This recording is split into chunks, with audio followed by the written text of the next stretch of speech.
Okay, everyone. Right. So we were talking about,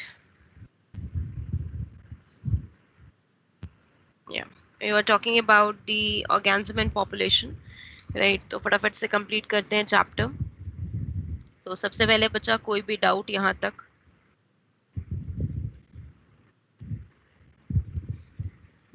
ma'am मुझे एक topic समझ नहीं आ रही, दो बार पढ़ रहा फिर भी समझ नहीं आ रहे। कौन सा बेटा?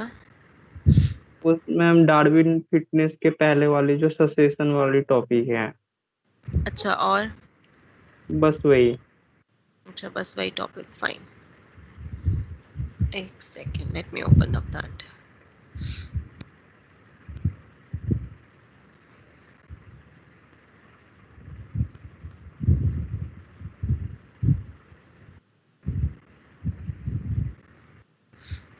Yes, Anya. I'm having cold today. So from yesterday I'm not well. तो थोड़ी बहुत अगर बेटा वॉइस में जहाँ भी प्रॉब्लम मुझे बता देना, आई रिपीट दैट अगेन, क्योंकि इससे तेज आज मैं नहीं बोल पाऊंगी. Okay dear. Now in the complete हमने यहाँ पर डिफाइन किया था सक्सेशन का process. Thank you dear. Right, succession में वी टॉक अबाउट सक्सेशन होता क्या है हमारे पास बचा, जहाँ हमने कहा था we have taken a bare area. हमने एक बैरन लैंड लिया, एक बेयर एरिया लिया, और उस बेयर एरिया पे मैंने कहा यहाँ पर बेयर एरिया का मतलब होता है कैसा एरिया जहाँ पर कभी कोई वेजिटेशन नहीं रहा है. राइट, उस एरिया को हम बेयर एरिया का नाम देते हैं. जहाँ पर अनप्रिडिक्टेड एनवायरनमेंट है, अनलिमिटेड रिसोर्सेज प्रेजेंट हैं. राइट, उस एरिया को आपने लिया. वहाँ we will say the germination will happen. सबसे पहली कॉलोनी वहाँ पर आके ग्रो हुई, दैट इज अ लाइकन. अगर सबको याद हो तो हम कहते हैं lichen is being the one which grow for the very first time. Right, जो सबसे पहले जाके उस बेयर लैंड पे ग्रो करेंगे. राइट, तो हमने कहा लाइकन की ग्रोथ हुई यहाँ पर. लाइकन की ग्रोथ होने के बाद they will go for the process, कि उसके बाद आपका प्रोसेस हुआ, दैट इज दी कम्युनिटी 1 की डेवलपमेंट हुई. Right, that is lichen develop हुआ. अब जब लाइकन वहां पर ग्रो कर रहा है तो वो कौन सी ग्रोथ को शो कर रहा है बेटा? It is going to show the exponential growth, क्योंकि अभी रिसोर्सेज कैसे अनलिमिटेड है, अभी कोई कंपटीशन में उसके साथ ऐसा आया नहीं है. Right, there are the unlimited resources which are now being available. Right, जो भी अवेलेबल है वहां पर, तो उसके बेसिस पे हमने कहा community 1 will over grow. Right, अब धीरे धीरे जब कम्युनिटी 2 आना शुरू होगी तो एक कंपटीशन शुरू होगा रिसोर्सेज में, और रिसोर्सेज धीरे धीरे लिमिटेड होने लग जाएंगे. जब लिमिटेड रिसोर्सेज होने लग गए तो हमने कहा कम्युनिटी 2, कम्युनिटी 3 डेवलप, और फाइनली एक स्टेबल कम्युनिटी वहां पर डेवलप हो गई. और इस पूरे स्टेबल कम्युनिटी की डेवलपमेंट के दौरान हमारे पास रिसोर्सेज कैसे रहे हैं? The resources are unlimited in nature, sorry limited in nature. एक second.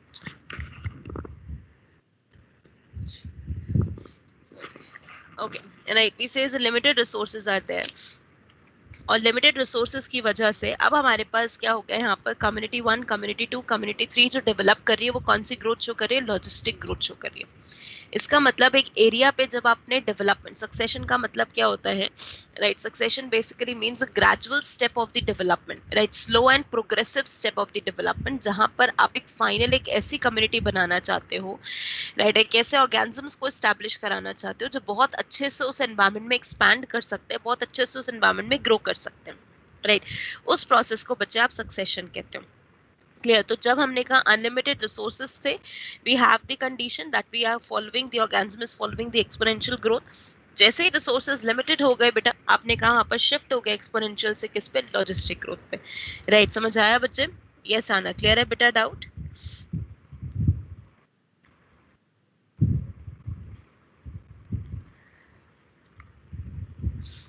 We take the gradual generation. Yes, we take the, हमने कम्युनिटी 1 का मतलब लाइक लेट्स सपोज अगर मैंने लाइकन की बात की तो लाइकन की सारी डिफरेंट क्लासेस आ गई.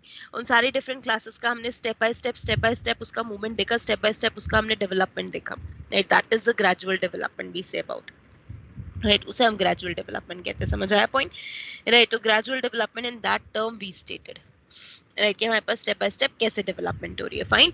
Yes Anshika, another doubt is in interspecies competition, if one species is superior than another, like lion and rabbit, it can no longer be called competition because lion is clearly the dominant one here, and then shouldn't it be listed under amensalism? देखो, सबसे पहली चीज तो अब मैं आपको ये clear कर दूं, कोई भी पॉपुलेशन इंटरेक्शन अगर आप देखोगे, राइट, तो उसमें ऐसे ऑर्गेनिज्म देखने हैं जो कहीं ना कहीं एक दूसरे से लिंक्ड है, right, means they must have the linking on with respect to one another. Mutualism के बेसिस पे देखा तो वो फंक्शनल डिपेंडेंसी शो कर रहे हैं, प्रोटो कॉपरेशन के बेसिस पे देखा तो भी फंक्शनल डिपेंडेंसी शो कर रहे हैं। तो on that ground you have to state कि कहीं ना कहीं वो लिंकेज मुझे दिखनी चाहिए, right, there must be the linkage. लेकिन अगर बेटा मैं यहाँ पर स्टेट करती हूँ रैबिट और लायन की बात, तो they are not related to each other because they don't have the same resource requirement and they don't have the same space sharing also, right. तो अगर वहां पर सेम रिसोर्स रिक्वायरमेंट या ओके वॉइस इज ब्रेकिंग, एक second बेटा, right, अब is it fine now guys? It's perfect, yes. जहां भी कोई प्रॉब्लम हो बेटा just rejoin once again, right, वो ठीक हो जाएगा, just rejoin once again, right। तो अंशिका वहां पर क्या डिफाइन किया, right, so we define it's basically being the one कि इंटर स्पीशीज कंपटीशन में आप दो स्पीशीज वो लेके चलोगे जो एक दूसरे के साथ सेम रिसोर्सेज को शेयर कर रहे हो या कॉमन रिक्वायरमेंट हो। अगर आप डिस्टेंटली अनरिलेटेड को भी लेके चलते हो बेटा तो वो भी at a point of time competition share करेंगे कि रिसोर्स तो सेम हो। लायन और रैबिट का तो रिसोर्स सेम नहीं है, राइट, तो उनको तो आप एक लेवल पे रख ही नहीं सकते वैसे भी, ठीक है ना। तो वो अमेंसलिज्म है ना वो कंपटीशन है, राइट, उनके बीच में तो ऐसा कोई इंटरेक्शन है ही नहीं बच्चे। अब समझ आया पॉइंट, राइट। हाँ, वार्बलर वाला मैं एक्सप्लेन करती हूँ अंकुर, एक minute. Yes, this was we were doing about this. अच्छा, अब देखो हमने यहाँ पर, right, we says competition which is existing as an interaction, जो हमारे पास एक माइनस माइनस इंटरेक्शन है जिसके बेसिस पे हम कहते हैं कि ऐसा इंटरेक्शन जो दो क्लोजली अनरिलेटेड के बीच में है, राइट। तो वहां हमने डिफाइन किया था as a Gause competitive exclusion principle. वो गॉस कॉम्पिटिटिव एक्सक्लूजन प्रिंसिपल ने क्या कहा कि दो अगर स्पीशीज जो एक ही जीनस से बिलोंग कर रही है that is why they are called closely related, right, इसलिए आपने उन्हें क्लोजली रिलेटेड किया है राना, बिल्कुल है। एक सेकेंड, नहीं बताती हूँ, रुको एक मिनट, मैं प्रिडेशन पे आती हूँ ना, फिर वो वाला डाउट भी आपका क्लियर करती हूँ, जस्ट वेट, राइट। देखो, अब दो स्पीशीज कहने का मतलब the two species which either have the same genus or the same family are called closely related। अब आप कोई ऐसी दो स्पीशीज नहीं उठाओगे जो सिर्फ एनिमल किंगडम से एक साथ रिलेशन रखती हैं, उनका फाइलम भी अलग अलग है, उनका क्लास भी अलग अलग है, उनके बीच में कंपटीशन आप कभी एग्जिस्ट नहीं करा सकते, right. There is no competition between human and dog, right, there is a competition between dog and cat. अब समझ आ गया पॉइंट, राइट। तो डॉग और कैट के बीच में हो सकता है, लेकिन आप यहाँ पर ये नहीं कह सकते, राइट, कि they are going to be a competition between human and dog, there can't be a competition between human and plant, उनके बीच में कंपटीशन नहीं है। समझ आया पॉइंट, राइट। तो अब मैंने कहा यहाँ पर दो क्लोज रिलेटेड स्पीशीज के अंदर वी से कंपटीशन एक्सक्लूजन प्रिंसिपल लगेगा कि हमने यहाँ पर दो स्पीशीज ली, लेट्स सपोज पैरामीशियम की, one is paramecium aurelia and other is paramecium caudatum, right. Paramecium caudatum के मेरे पास बेटा और ओरेलिया को मैंने 16 डेज तक के लिए कल्चर प्लेट पे ग्रो कराया। When I grow them on a culture medium for 16 continuous days, after that I found that Paramecium aurelia survive at a high rate of the increase while outnumber the Paramecium cordatum. Paramecium cordatum के number बहुत ही कम मिले, right. ऐसा क्यों हुआ? क्योंकि Paramecium cordatum is being the one जो बाइन्यूक्लिएटेड था, जिसके पास दो ही न्यूक्लियस है, one is macronucleus, one is micronucleus, जहां पर ओरेलिया के पास दो मैक्रोन्यूक्लियस थे। एंड मैक्रोन्यूक्लियस अगर सबको याद हो इज अ वेजिटेटिव न्यूक्लियस। अगर मैक्रोन्यूक्लियस वेजिटेटिव न्यूक्लियस है, इसका मतलब उसकी ग्रोथ और डेवलपमेंट के लिए रिस्पॉन्सिबिलिटी कौन कर रहा है? That is a macronucleus. And if macronucleus is doing that work for the growth and the complete आपका डेवलपमेंट के लिए, right, so on that account we can say the aurelia will outnumber and obviously outgrow, right, as compared to the chordatum. This is exclusion, right, when one competitive inferior species get excluded based on the another species, fine, right, they are not getting harmed bacha, they get harmed because resource get limited, right. हमने ये कहा बच्चे competition के अंदर example simple सा लेके चलती हूँ, right. We take the two, आजकल जो आईपीएल चल रहा है, राइट, आईपीएल के अंदर हम यहाँ पर दो टीम्स लेके चलते हैं, the two teams are competing on the same ground for the from same ball for chasing up the run, right. लेकिन वहीं पर एक क्यों जीतता है और एक क्यों हारता है? क्योंकि एक क्या करता है, ज्यादा स्कोर बना लेता है, एज कम्पेयर टू अनदर।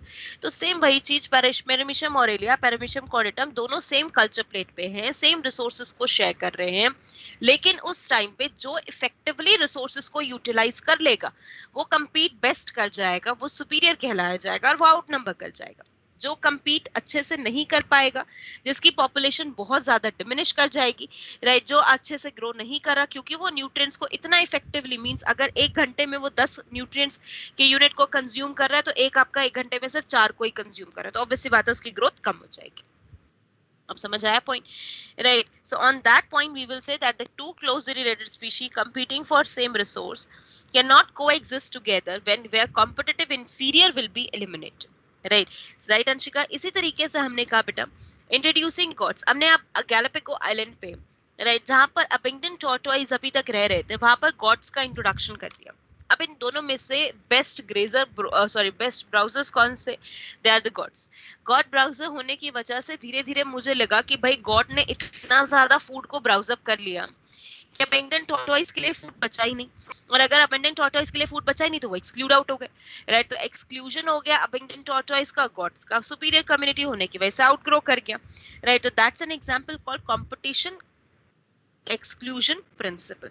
जब हमने एक्सक्लूजन के बारे में पढ़ा तब हमें ये भी समझ आया कि यार जरूरी नहीं है कि एक्सक्लूजन हो, क्योंकि अब इस अर्थ पे अगर मान लो यही होता रहा कि सुपीरियर वाले आउटग्रो करते रहे, इंफीरियर वाले निकलते रहे वहां से बाहर, राइट, तो एक टाइम तो ऐसा आएगा कि स्पीशीज बचेंगी ही नहीं, राइट? तो इसका मतलब किसी तरीके से आपको ये भी तो पॉसिबिलिटी करनी पड़ेगी ना। कभी कभी ऐसा भी होता है ना कि मैच ड्रॉ हो जाता है, राइट? कभी कभी होता है ना ऐसा कि मैच ड्रॉ हो जाता है, राइट? तो means both have to survive together, both have to coexist together। अगर दोनों को coexist करना है एक साथ, राइट, जो कि क्लोज रिलेटेड ही कर सकते हैं, तब हम उसे कहते हैं competition coexistence, that is closely related species, right? Competitive species show competitive coexistence, that they exist together। why they are existing together, right? because they will say, कुछ नहीं बेटा धनंजय लास्ट वाला रिवाइज कर रहे हैं अभी, right? because they will say that they will exist together based on the different feeding and foraging habit। उन्होंने अपनी feeding और foraging habit को change कर दिया, मतलब खाने के तरीके को, ढूंढने को और खाने वाली चीज को ही अगर ऑल्टर कर लिया तो on that ground, right, they can go for the resource partitioning. इसका मतलब वो किसको मूव कर रहे हैं? They go for resource partitioning. Resource partitioning के बेसिस पे उन्होंने कहा कि they will survive together and actually में कोएग्जिस्ट कर जाएंगे। अब समझ आया पॉइंट, राइट? एग्जाम्पल पे आते हैं। हमने कहा एक ट्री पे 5 क्लोजली रिलेटेड बर्ड की स्पीशीज है which are called warbler species, right? And ये 5 क्लोजली रिलेटेड जो वार्बलर स्पीशीज हैं ये एक साथ एक ही ट्री पे ग्रो कर रहे हैं, जहां पर इन्होंने अपने में से कंपटीशन हटाने के लिए क्या किया? रिसोर्सेज उतने ही हैं जितने हैं, अभी लिमिटेड ही हैं, ठीक है, रिसोर्सेज नहीं बढ़ाए हमने। इन्होंने कहा ऐसा करते हैं 3 टाइम फीड करने से अच्छा why not to feed at one particular point of time. मतलब इन्होंने 5 में से 2 को कहा कि you have to feed on the morning, right, and you will next feed in the next morning only. 1 will feed in the afternoon and 2 will feed in the evening। This is how they will feed from that area, take the resources from that। तो limited resources में भी अपने आप में आराम से survive कर सकते हैं by doing the resource partitioning। किस basis पे resource partitioning किया? Not changing their feeding habit but changing their feeding time, right? इन्होंने किसको change किया? foraging pattern को change किया। foraging pattern का मतलब they have changed their feeding time। इन्होंने अपने feeding time को change किया कि किस टाइम पे feed करना है उसको vary up कर दिया, right? On that account we will say they will follow this particular process। अब समझ आया अंकुर? Yes Anshika. Will Aurelia also get harmed while growing? Aurelia तब harm होगा बेटा जब culture medium में nutrients खत्म हो जाएंगे, राइट? देखो अब अगर मैं यहीं पर एक वही कल्चर प्लेट का चलो एग्जांपल लेके चलती हूँ, राइट? अब मुझे कंडीशन बताना कि उसमें क्या क्या चल रहा है। स्टार्टिंग नंबर फर्स्ट पे how is this competition? Anshika वही समझा रही हूँ बेटा, वेट, राइट, थोड़ा उसको समझने की कोशिश करो बच्चे, राइट? हमने कहा यहाँ पर पैरामीशियम ऑरेलिया और पैरामीशियम कॉर्डेटम को डे 1 पे आपने ग्रो कराया प्लेट के ऊपर, न्यूट्रिएंट्स आपने दिए एक्स अमाउंट, न्यूट्रिएंट्स आप नहीं बढ़ाने वाले, ठीक है, अब वो दोनों compete कर रहे हैं, उनके बीच में स्टार्ट हुआ इंटर स्पीशीज कॉम्पिटिशन कि कौन सक्सेसफुली ग्रो करेगा. यू गेट टू नो कि सक्सेसफुली ग्रोथ किसकी हो गई, पैरामीशियम ऑरेलिया की. ठीक है बच्चे, अब मेरे पास एक सिचुएशन ऐसी आई, टेल मी गाइस, कि पैरामीशियम ऑरेलिया के मेंबर ही मुझे दिख रहे.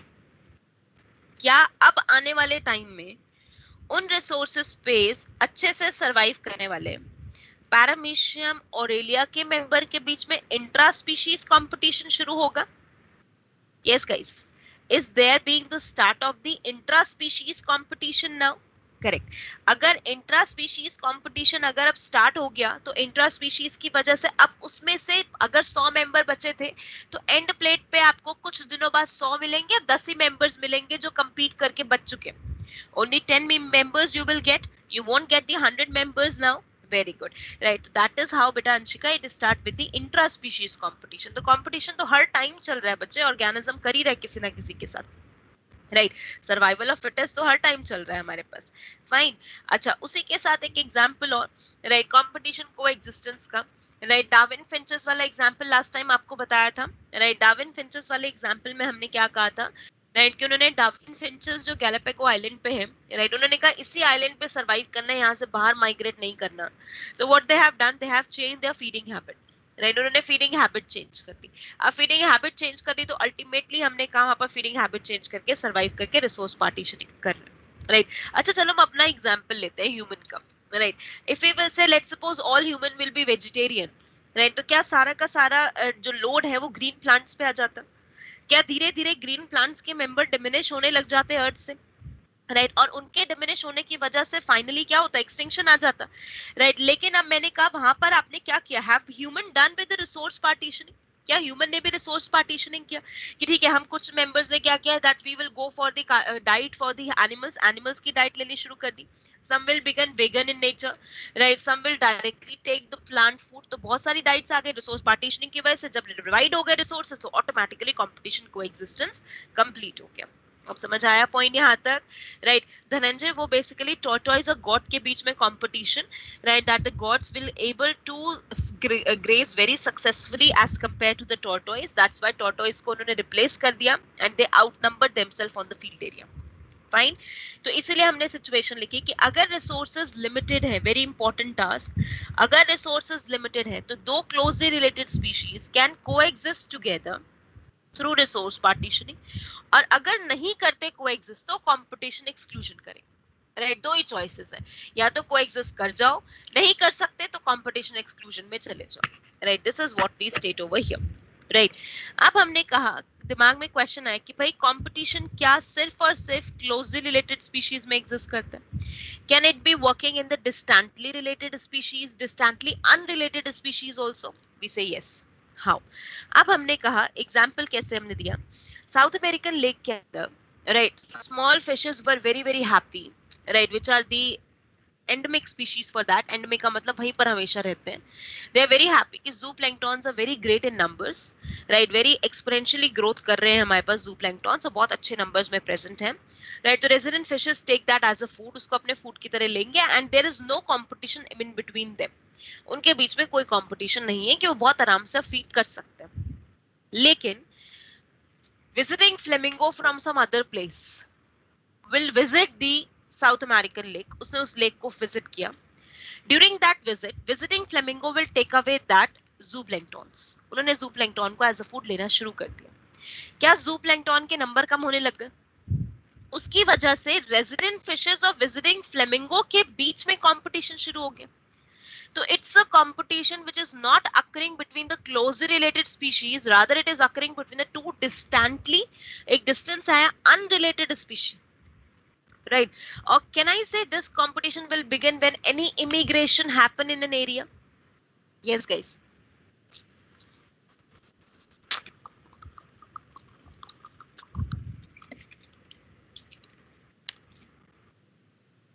जब एरिया में कोई ना कोई इमिग्रेशन कराओगे, राइट, तो ऑब्वियसली ये होगा. वंस अगेन मैंने कहा साउथ अमेरिकन लेक में resident fishes were present as the endemic species. Endemic का मतलब क्या होता है बेटा, वो स्पीशीज जो हमेशा से वहीं पर प्रेजेंट है, उस लेक के अंदर ही हमेशा रहती हैं, राइट वो एंडेमिक स्पीशीज रह रही हैं and they are feeding on the zooplanktons, उनको कोई डर नहीं है, वो जूप्लैंक्टॉन इतने एफिशिएंट है कि वो सरवाइव कर सकते हैं उस पे फीड करके, but suddenly they define, right उन्होंने लगा कि भाई धीरे धीरे इनके नंबर कम हो रहे हैं, देखा कैसे कम हो रहे हैं, दे कम टू नो कि कोई visiting flamingo from some other place will come to that area and start competing with the resident fishes for zooplankton, and because of that competition, अब ये भी तो कॉम्पिटिशन ही है और ये भी इंटर स्पीशीज है, लेकिन ये क्यों हुआ, क्लोजली रिलेटेड की वजह से नहीं हुआ, ये हुआ डिस्टेंटली अनरिलेटेड की वजह से। अब समझ आया पॉइंट बेटा, कंप्लीट है यहाँ तक का टास्क बच्चे, right this is what we define as the competition in between the two unrelated distantly species located species। next one, अब मैंने कहा कंपटीशन सिर्फ ये जरूरी नहीं है कि रिसोर्सेज लिमिटेड हो, एग्जांपल देती हूँ, right let us suppose, right एक एग्जांपल आपका ही नॉर्मल आप पे एग्जांपल चलो बनाते हैं, राइट मैंने कहा यहाँ पर एक दो स्टूडेंट्स मुझे ऐसे मिले जिनके पास रिसोर्सेज बहुत लिमिटेड है कि वो कोचिंग उनके पास नहीं है, they both are being competing for the NEET के लिए compete कर रहे हैं, राइट दोनों के पास प्रॉपर रिसोर्सेज नहीं थे, तो हमने कहा जिसने ज्यादा इफेक्टिवली टाइम को यूज कर लिया, स्पेस को यूज कर लिया, बहुत अच्छे से लर्न कर लिया, तो वो नीट को क्लियर कर गया, ठीक है सब कुछ अच्छे से चला गया प्रोसेस। फिर मुझे यहाँ पर ये डिफाइन हुआ, एक ऐसी सिचुएशन आई, दो बच्चे हैं बहुत अच्छे से, राइट उनको रिसोर्सेज दिए गए हैं, सारे study material, packages, right questioners, right उसी के साथ साथ books, everything is available to them, coachings is available to them, right तो अब सब कुछ अगर उनके बीच में अवेलेबल है, right but still I found that कि जो ए और बी मेंबर है, ए मेंबर तो परफॉर्म कर लेता है लेकिन बी मेंबर परफॉर्म नहीं कर रहा, रिसोर्सेस कोई लिमिटेड नहीं है, अनलिमिटेड है, सब कुछ अनलिमिटेड है, बड़े आराम से एक्सेल कर सकते हैं दोनों, कंपटीशन एक लेवल तक नहीं आना चाहिए दोनों के बीच में, और दोनों के बीच में कंपटीशन आता भी नहीं है, लेकिन फिर भी राइट ए जो है बी जो है वो ए की प्रेजेंस में compete, ए की प्रेजेंस में वर्क कर ही नहीं पा रहा, राइट हमने कहा ऐसा क्यों, वी गेट टू नो कि ए की प्रेजेंस में बी अपने आप को राइट इंफीरियर समझता है, अपना कॉन्फिडेंस डाउन कर देता है, आते हुए भी क्वेश्चन गलत करके आ जाता है, रिजल्ट नहीं आता, राइट तो अब मैंने कहा यहाँ पर क्या A is interfering in the progress of the B, rather वो डायरेक्टली नहीं कर रहा लेकिन बी की प्रोग्रेस पे ए का इंटरफेरेंस है या नहीं, यस और नो गाइस, फाइन, क्यों ऐसा हो रहा है, इसी वजह से क्योंकि that B is always thinking कि मुझे तो 10 में से 6 क्वेश्चन आते हैं लेकिन शायद उसको 10 में से 10 क्वेश्चन आते हैं, तो जब ये सोच लिया ना कि उसको 10 में से 10 क्वेश्चन आते तो दिमाग से वो 4 क्वेश्चन पे चल रहा है कि यार ये क्यों नहीं आते, और उसकी वजह से आते हुए 6 में से भी 4 गलत कर दिए, ऑटोमेटिकली प्रोग्रेस डाउन हो गया, राइट तो उसी के बेसिस पे हमने कहा कि अगर दो स्पीशीज एक साथ रह रहे हैं अनलिमिटेड रिसोर्सेज में भी, तब भी हम ये देखते हैं कि एक की फीडिंग एफिशिएंसी दूसरे की फीडिंग एफिशिएंसी से कम है, अगर कम है तो जिसकी फीडिंग एफिशिएंसी कम है उसकी ग्रोथ क्या हो जाएगी, इनहिबिट हो जाएगी, due to the presence of the one जिसकी फीडिंग एफिशिएंसी सुपीरियर है, this competition is called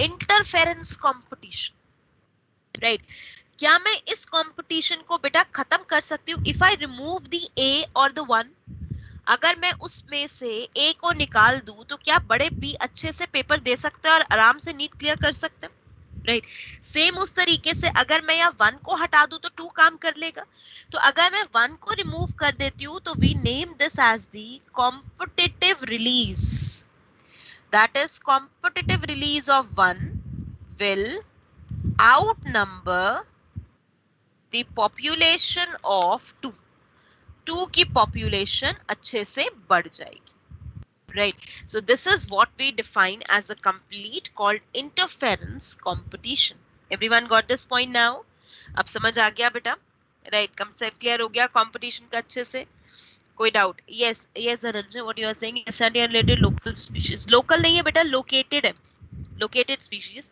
right, got and tortoise no, because got and tortoise are not being located as a distantly unrelated actually, right, क्योंकि आपने उसको introduce कराया on your own wish, you haven't let it right to be introduced, आपने अपनी मर्जी, वो अपने आप से introduce नहीं हुआ, you have to make it exist over there, उस वजह से, ठीक है बच्चे, Right. In the case of bacteria, we give unlimited resource both of them. They will grow with the inhibition. Right. In the case of bacteria, first बेटा caudatum की species बढ़ती, फिर ऑरेलिया की वजह से कॉडेटम की स्पीशीज इंटरफेरेंस कंपटीशन से कम हो जाती.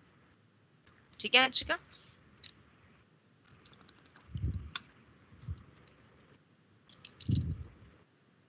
Hence, on the conclusive basis, we can simply say that competition can exist between closely related or distantly unrelated, limited or unlimited resources, exclusion or coexistence. Right? ये competition हो सकता है close related या distantly related में हो सकता है competition limited या unlimited resources की वजह से हो सकता है competition exclusion cause करे या coexistence cause करे. So these are all the conditions which are possible. एक केस में आप एक से ज्यादा कंडीशन भी लगा सकते हो, राइट, डिपेंडिंग कि वो किस पर्टिकुलर फेज में लग रही है, राइट, उसके हिसाब से. Fine, right. तो we can simply say that competition is a process in which fitness of one species is significantly lower in the presence of the other species. एक स्पीशी की फिटनेस दूसरी स्पीशीज की presence में significantly low होगी in the term of biotic potential. Explain me this statement, guys, फटाफट से. No बेटा, no रजुल, interference competition में तो आप उसकी प्रोग्रेस को कम कर रहे थे, कंपटीशन रिलीज में आप उसकी प्रोग्रेस को बढ़ा रहे हो. क्यों बढ़ा रहे हो आप उसकी प्रोग्रेस को? क्योंकि आप एक जो मोस्ट कॉम्पिटिटिव वाला है उसको आप रिमूव कर रहे हो, तो पॉपुलेशन 2 है. ठीक है, राइट. तो both are different. Now I will repeat the statement. Competition is a process in which fitness of one species is significantly lower in the presence of other species. Explain me in the terms of the biotic potential. आपको मुझे ये term biotic potential के हिसाब से समझानी है.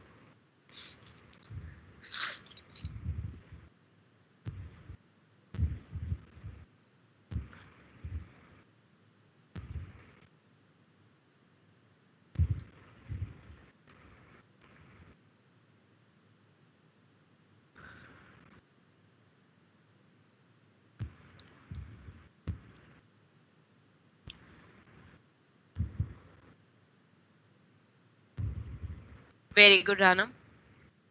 Fine. अगर आपको बच्चा याद हो तो biotic potential was intrinsic rate of natural increase. Remember, right. Biotic potential मेरे पास intrinsic rate of natural increase के इक्वल था, जहां मैंने कहा एक स्पीशी का अगर बायोटिक पोटेंशियल ज्यादा है तो क्या उसका एक्सपैंड होने की पॉसिबिलिटी ज्यादा है, राइट. अगर उसके एक्सपैंड होने की पॉसिबिलिटी ज्यादा है तो अगर मेरे पास फिटनेस जिसका हाई आर है वो ज्यादा है, ऑब्वियस सी बात है उसका कंपटीशन में सर्वाइवल रेट क्या मिलेगा, ज्यादा मिलेगा. ठीक है, राइट. अब समझ आ गया ना, राइट. तो it's a process in which fitness of one species significantly lower in the presence of the other species means the species which is having the high biotic potential is having the high capability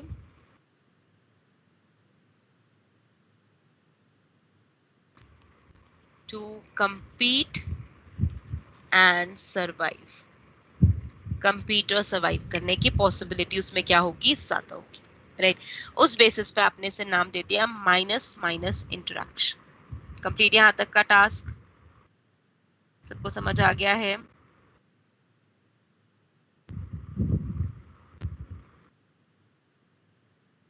Fine. Okay guys, now moving to the next part over here, right, as the another interaction called predation, right. So let's start with the predation. Okay everyone, now predation when we define about, we say it's a plus minus interaction. अब बहुत ध्यान से predation समझना. तो जो trophic level कोई मुझसे doubt पूछ रहा था ना, ट्रॉफिक लेवल का अब मैं एक्सप्लेन करूंगी कि कंपटीशन कैसे होगा जब प्रेडेशन होगा, तब कंपटीशन कैसे एग्जिस्ट करेगा. Okay guys, now predation. पहले मुझे थोड़ा सा इसका मीनिंग समझाओ जरा, प्रेडेशन का. Explain me something about it, फिर मैं स्टार्ट करूं इसके पॉइंट्स. मैम प्लीज एक बार थोड़ा स्क्रॉल कर दो.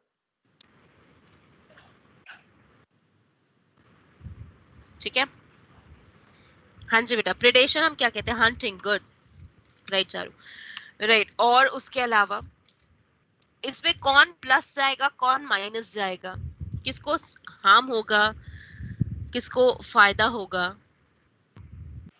बिल्कुल ठीक है, Prey will be harmed. Very good, prey will be harm. Right, हमने कहा predation is being the one interaction जहां पर आप कहते हो one organism is feeding on the another, right, where predator is feeding on the prey.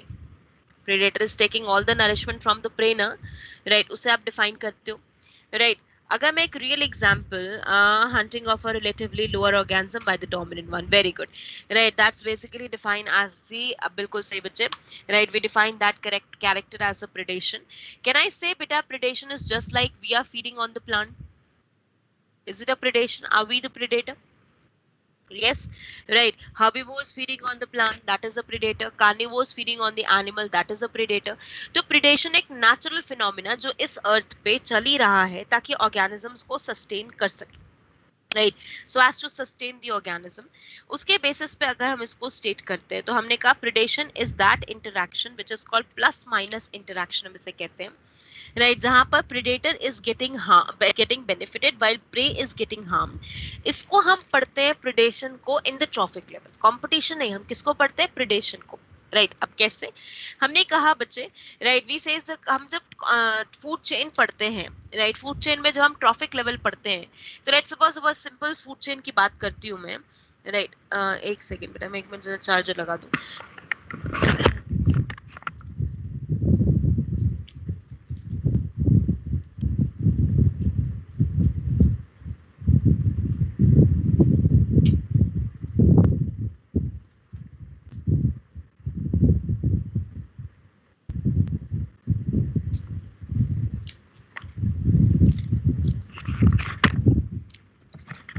Now, when we talk about the food chain, right, तो हम कहते हैं बेसिकली हमारे पास सबसे लोएस्ट ट्रॉफिक लेवल जो है that is the producer, right, सबसे lowest trophic level है प्रोड्यूसर है हमारे पास।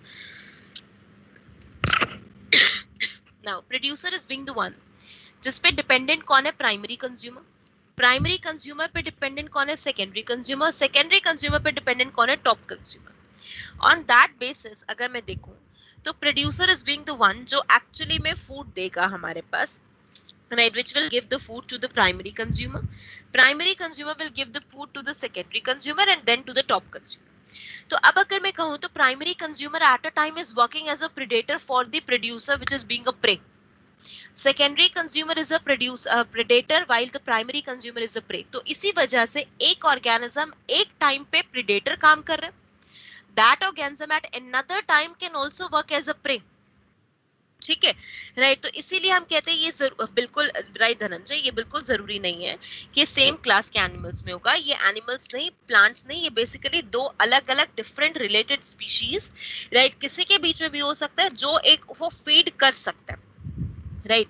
तो जो रैबिट और लायन वाला एग्जांपल था ना, वो मैं प्रेडेशन में ले सकती हूँ, right, so it can occur in between the any particular group of the organism which have the same resource, same भी नहीं कहूंगी मैं, which have the resource requirement for that particular prey, right, वो आप predation कहलाओगे, right। तो हमने कहा predation is basically a natural way of transferring energy across the trophic level, right, plant से higher trophic level पे pass करना energy को, that is basically being the point which is called as a predation, right।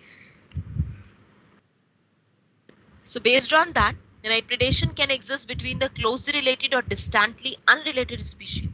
Predation हमारे पास closely related या distantly unrelated species के बीच में होगा, right, कि हमारे पास species closely related हैं, right, या फिर distance पे competition हो गया। predation हमारे पास basically, right, ऐसा कोई work नहीं है कि closely या distantly related में होगा, right, predation can occur in between any species, right, किसी भी species में हो सकता है where one is working as a predator and another is working as a prey, right. हमने कहा मेन रोल प्रेडेशन का क्या होगा बेटा, right, that is the transfer of energy across the trophic level, trophic level के across हमें क्या करना है, ट्रांसफर ऑफ एनर्जी। अगर मैंने कहा यहाँ पर transfer of energy that is producer से प्राइमरी कंज्यूमर जाना है, तो प्रोड्यूसर के से अगर फूड प्राइमरी कंज्यूमर ले रहा है बेटा तो एनर्जी फ्लो हो रहा है ना, it is going for the energy flow. आज इकोसिस्टम स्टार्ट करूंगी उसे बताऊंगी आपको, right, it is going for the energy flow task, right. उसी के साथ साथ हमने कहा it is also controlling the expanding population of the prey, prey की पॉपुलेशन को अंडर कंट्रोल रखना। क्या ये एक पॉपुलेशन चेक मैकेनिज्म की तरह भी काम कर रहा है? Is predation working as a population check mechanism कि इतनी पॉपुलेशन और इसको इतने अमाउंट में कंट्रोल करके रखना है, that is a task of the predation, तो which will control the expanding growth of the prey population और keep prey population under control, right now. हाँ अभी आती हूँ बेटा, कंपटीशन से भी से रिलेट करती हूँ, जस्ट वेट बच्चे वेट, राइट ये सब चीजें अलग अलग है बच्चा। मैं इसमें बार बार एक पॉइंट बोल रही हूँ कि आप कोई भी चीज को ऐसे इंटरमिक्स नहीं करोगे। जैसे कि एक मैं छोटा सा एग्जांपल लेके चलती हूँ, चलो right I will take let's suppose, जैसे हमने एपिफाइट वाला एग्जांपल पढ़ा था, हमने कहा epiphyte is living on the mango tree, कौन सा इंटरेक्शन था, tell me first of all that. Screen share नहीं हो रहा, Saloni just rejoin once again बेटा। हाँ जी कौन सा एग्जांपल था, पहले मुझे ये समझाओ।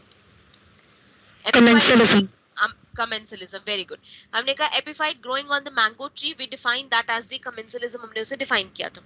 अब अगर मैं वहां पर एपिफाइट को देखूं तो एपिफाइट के साथ माइकोराइजा भी एसोसिएटेड है।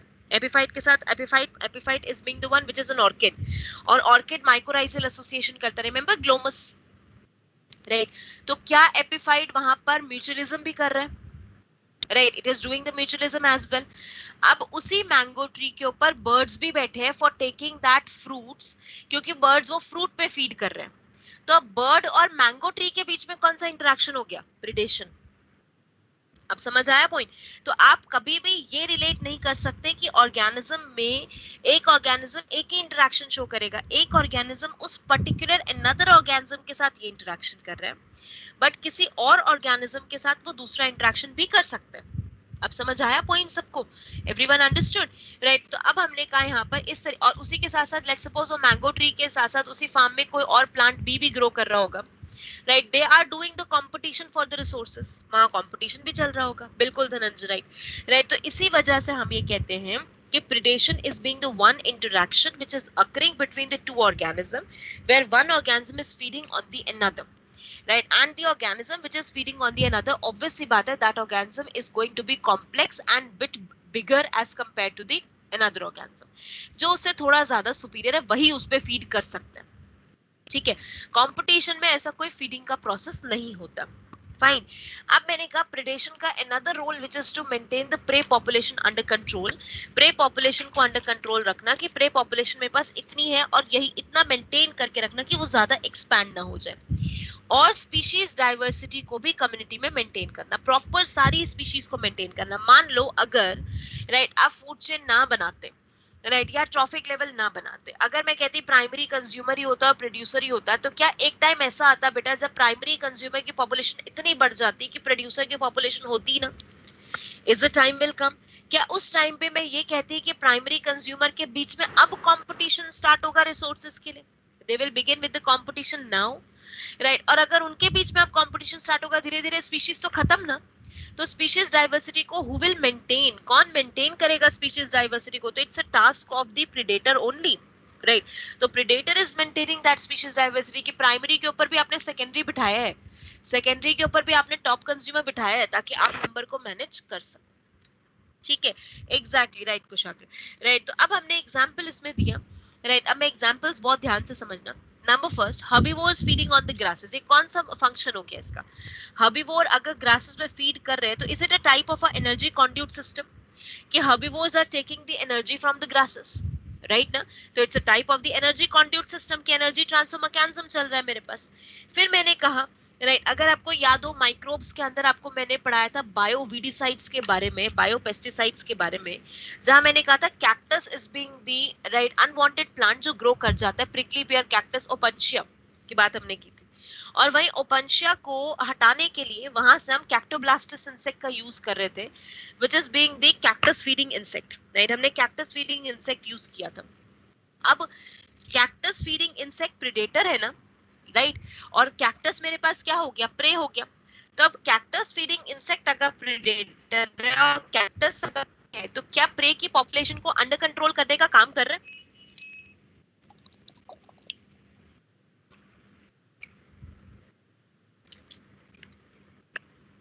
point clear, right? So it is just controlling the prey population under control, right? So on that regard it is following the complete bioinvadicidal action.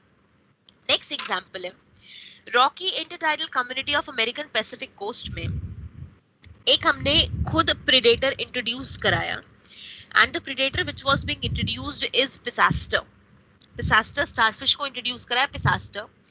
Right, अब ध्यान से देखना इसके अंदर, इसमें I will say over here, ये मेरे पास एक इंटरटाइडल एरिया है. इस इंटरटाइडल एरिया में मैंने राइट एक प्रेडेटर को इंट्रोड्यूस कराया व्हिच इज पिसास्टर. पिसास्टर को जब मैंने इंट्रोड्यूस करा यहाँ पर, वो मैंने इंट्रोड्यूस इसलिए कराया था क्योंकि इस इंटरटाइडल एरिया में ना इनवर्टिब्रेट्स की पॉपुलेशन बड़ी एनॉर्मसली बढ़ रही थी. मुझे उसे कंट्रोल करना था, अंडर कंट्रोल लाना था. मैंने उसको इंट्रोड्यूस कराया, इनवर्टिब्रेट्स की population under control I, species diversity मेरे पास मेंटेन हो गई. इसके अंदर they have the maintained species diversity. Pisaster is a starfish. ठीक है. अब मैंने कुछ टाइम के बाद क्या किया, after some duration I remove the pisaster. मैंने पिसास्टर को उस एरिया से हटा दिया. अब जब मैंने पिसास्टर को इस एरिया से हटा दिया, तो अब बहुत ध्यान से, अगर पिसास्टर हट गया तो क्या प्रेडेटर हट गया बेटा? Invertebrate species are free to expand. Invertebrate species free हो गई एक्सपैंड करने में. इनवर्टिब्रेट स्पीशीज ने अपने आप को आउट नंबर कर लिया, अपने आप की एक्सप्लोसिव ग्रोथ शुरू कर दी. You start the explosive growth at a very enormous amount. अब अगर इनवर्टिब्रेट उस एरिया में एक्सप्लोसिवली ग्रो कर रहे हैं, क्या at a point of time invertebrates के बीच में कंपटीशन शुरू हो जाएगा? क्योंकि रिसोर्सेज तो उतना ही है ना. अब देखो कंपटीशन शुरू हुआ क्योंकि प्रेडेशन नहीं है, राइट, प्रेडेटर नहीं है. अब अगर उनके बीच में कंपटीशन शुरू हो गया बच्चे, तो उस कंपटीशन की वजह से क्या उसमें से सुपीरियर वाले इनवर्टिब्रेट रह जाएंगे, बाकी सबके सब हट जाएंगे वहां से, राइट. अब because of that competition between this, इनके कंपटीशन की वजह से एलिमिनेशन हो गया इनवर्टिब्रेट्स का. And with the elimination of the invertebrate, जैसे ही इनवर्टिब्रेट का एलिमिनेशन हो गया, क्या हम ये कह सकते हैं कि प्रेडेटर के होने की वजह से प्रे की पॉपुलेशन अंडर कंट्रोल थी, स्पीशीज की डाइवर्सिटी बनी हुई थी. लेकिन जब आपने प्रेडेटर को हटा दिया तो प्रे की पॉपुलेशन क्या हो गई? कंपटीशन की वजह से फिनिश होनी शुरू हो गई. Everyone got this point now? Task समझ आया बेटा? Right. So this is how predation is important for maintaining the species diversity. Everyone got this point now?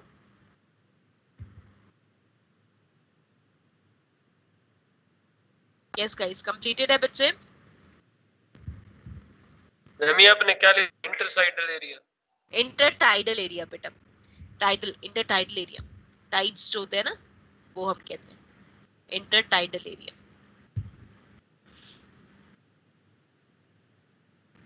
Fine. यहां तक का टास्क सबसे पहले tell me that is being clear to you. Excuse me ma'am. हाँ जी बेटा.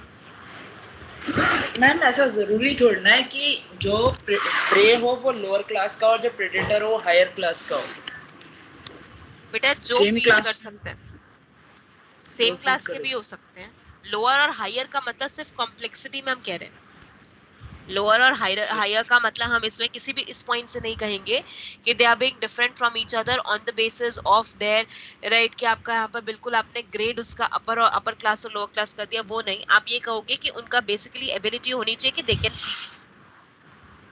ठीक है ना? उसके बेसिस पे आप डिफाइन करते हो बस. फाइन. राइट. अब आप ऑब्वियसली बात है प्रेडेशन में वल्चर और लायन को नहीं रख सकते. ठीक है ना?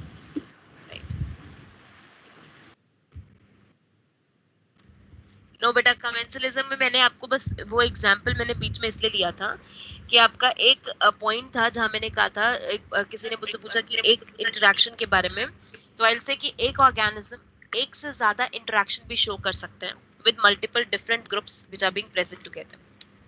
राइट. तो वो हमने वहां केस लिया था कि जब कमेंसलिज्म शो हो रहा है तो ऑर्किड म्यूचुअलिज्म भी शो कर रहा है. राइट. उसके साथ साथ आपका और भी इंटरेक्शंस चल रहा है. ठीक है? ओके, कंप्लीट यहाँ तक नोट हो गया बेटा? सानिया कंप्लीटेड है? Everyone done?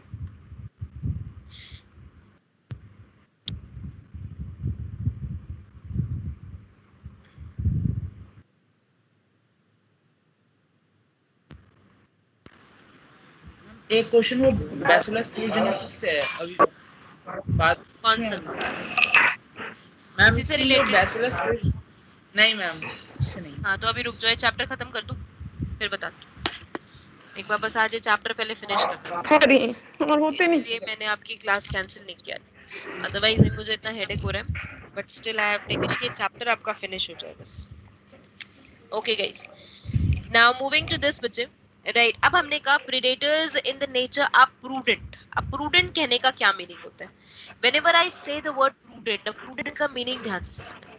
हमने कहा प्रेडेटर भी थोड़ा ना चालाक होता है. राइट, अब कैसे चालाक है प्रेडेटर? वी से, अगर मान लो, अच्छा जिसका माइक ऑन है जरा म्यूट करो. बहुत सारे आपने एफिशिएंट प्रेडेटर उस एरिया में दे दिए. Right, number of efficient predators you have given in that area and they are feeding on the prey population. वो prey population पे feed कर रहे हैं. Right, तो efficient predators are there and they are feeding on the prey population. Then you observe, right, कि उन्होंने क्या किया? prey को consume करना बहुत excessively शुरू कर दिया. And because of the excessive consumption की वजह से you find that धीरे धीरे क्या होने लगा कि prey की population diminish होने लग गई. मान लो बेटा, अगर प्रे की पॉपुलेशन बहुत कम होने लग गई तो क्या जितने प्रेडेटर्स हैं उनके बीच में अब कंपटीशन स्टार्ट होगा कि कौन इफेक्टिवली प्रे को कंज्यूम करेगा. राइट, और अगर वो इफेक्टिव प्रोसेस होता रहा, राइट, तो उसकी वजह से जो बहुत सुपीरियर प्रेडेटर होगा वो बचेगा और धीरे धीरे सारे के सारे प्रेडेटर एक्सटिंक्ट होते चले जाएंगे. रादर टाइम विल कम कि प्रेडेटर भी फिनिश हो जाएंगे उस एरिया से प्रे के साथ साथ. राइट, तो इसका मतलब predators are prudent in nature कि वो जब अपना प्रे को खाते हैं ना तो एक लिमिट में खाते हैं. ऐसे नहीं होता कि वो एक ही बार में सब कुछ, क्योंकि उन्हें पता है कि भाई आगे जो हमें फूड को रखना है ना वो थोड़ा प्रिजर्व करके रखना है. जैसे एक सिंपल सा एग्जांपल लूं तो हम कहते हैं कि घर में, राइट, अभी जब जैसे पेंडेमिक एनवायरनमेंट चल रहा था, जब कहा कि लॉकडाउन होने वाला है, राइट, तो लॉकडाउन के टाइम पे क्या था, हमने सबने अपने अपने घर में थोड़ा थोड़ा फूड रख लिया था ना पहले से लाके बाहर से, vegetables and all that thing. Right, क्योंकि जब कहा गया कि पूरा 24/7 लॉकडाउन रहेगा, राइट, कंप्लीट लॉकडाउन कर दिया गया था, तो उस कंडीशन में क्या था कि कोई मार्केट नहीं खुल रही, कुछ नहीं खुल रहा, तो जो भी घर में था वही आपको यूज करना है. राइट, तो that is what a strategy is build in the mind. Same predators are prudent, वो भी इतने बेसिकली चालाक होते हैं कि वो अपने माइंड में रखते हैं कि यार प्रे की पूरी पॉपुलेशन नहीं खत्म करनी, थोड़ी बहुत बचा के रखनी है, ताकि प्रे को भी बचा सके, अपने आप को भी बचा सके और अपनी लाइफ को आगे कंटिन्यू करते रहे. Right, that is what we will say predator prudent nature. Right, everyone got this point now? Right, समझ आया पॉइंट यहाँ पर? राइट, तो हमने कहा predators are prudent in nature. अब हमने कहा क्या प्रे इतने चालाक होते हैं कि प्रेडेटर से बड़े इजीली डाइजेस्ट हो जाएंगे? तो प्रे को भी तो कोई ना कोई एडाप्टेशन करना चाहिए ना अपने आप को बचाने के लिए. Right, means there must be certain adaptations. Right, तो हमने कहा एडाप्टेशंस अडॉप्टेड बाय प्रे ने अडॉप्ट की एडाप्टेशंस ताकि वो क्या कर सके? टू प्रोटेक्ट देमसेल्फ और अवॉइड प्रेडेशन को अवॉइड कर सके. राइट, तो क्या ये मैं एडाप्टेशंस को डिफेंस मैकेनिज्म्स कह सकती हूँ? Should I name it as defense mechanism by prey? Right, everyone? ठीक है, right. और इसी डिफेंस मैकेनिज्म में if I will talk with the animals, अगर मैं एनिमल्स के हिसाब से बात करूं तो I can say एनिमल्स के अंदर क्या क्या है. सबसे पहले पे आ जाता है एनिमल्स में. अब ये सबको ध्यान होगा, अभी ये सब मैंने पढ़ाए भी एडाप्टेशन में. एक आपको पढ़ाया था adaptations for protection against predators, camouflage. Fine, appearance लेना, अपने आप को अवॉइड करना इजी डिटेक्शन से. राइट, तो कैमोफ्लेज अगर होगा तो it will avoid from the easy detection by the prey. Prey से इजी डिटेक्शन उसका नहीं हो पाएगा, वो अवॉइड हो जाएगा हमारे पास. तो camouflage is avoid detection bye predator. Remember praying mantis का example? Second, can we go for mimicry? Model को मिमिक करना. राइट, और मिमिक्री में हमने बेसिकली पढ़ा था ना यहाँ पर, राइट, मोनार्क बटरफ्लाई का एग्जाम्पल. राइट, तो monarch butterfly is avoided by this. Right, तो मोनार्क बटरफ्लाई अगर अवॉइड होती है तो उसे मॉडल कॉपी करते हैं ना. Right, that is the viceroy butterfly. Viceroy की जगह क्वीन का एग्जाम्पल लिखो. Right, queen butterfly and monarch butterfly. Now tell me guys, who is the model, who is the mimic? इनमें से जल्दी से, मॉडल कौन है, मिमिक कौन है? मॉडल क्वीन है मैम और मिमिक मोनार्क। फाइन। अब मिमिक कहते किसको है? मिमिक इज द वन जो कॉपी करता है।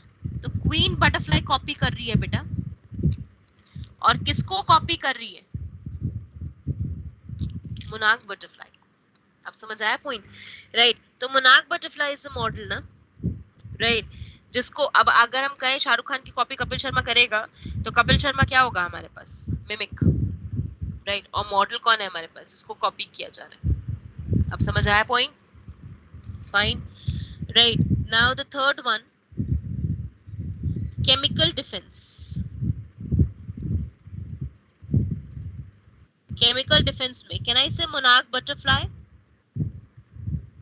Monarch butterfly is having the chemical ना, इसके पास केमिकल प्रेजेंट है, राइट, जिसकी वजह से एक स्पेशल केमिकल की प्रेजेंस है which is highly distasteful, right. तो it is being distasteful to predator,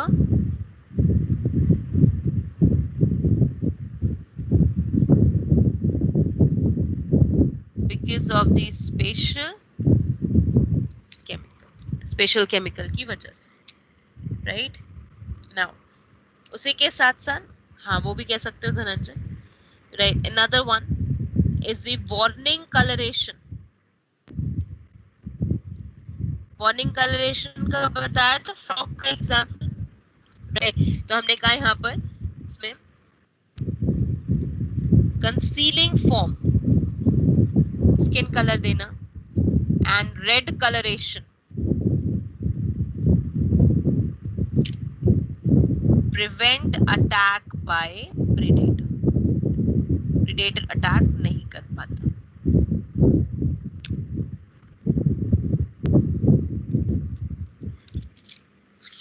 याद रहेंगे पॉइंट सबको अच्छे से? Everyone completed, right. अब अगर मैं इसमें बात करूं प्लांट्स की, प्लांट्स में बताओ क्या क्या डिफेंस होंगे?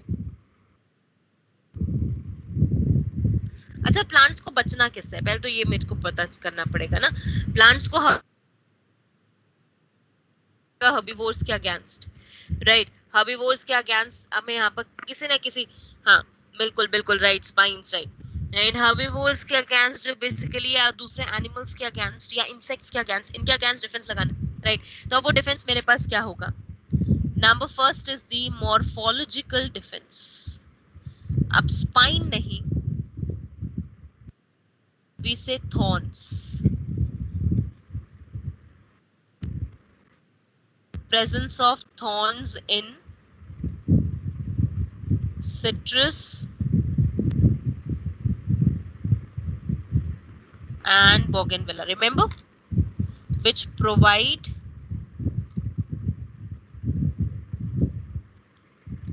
protection against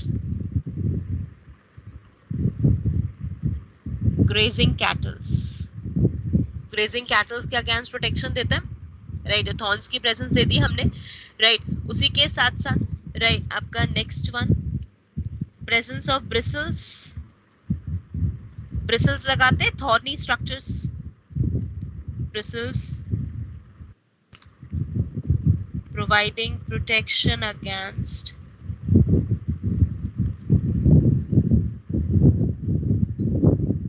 grazing animals.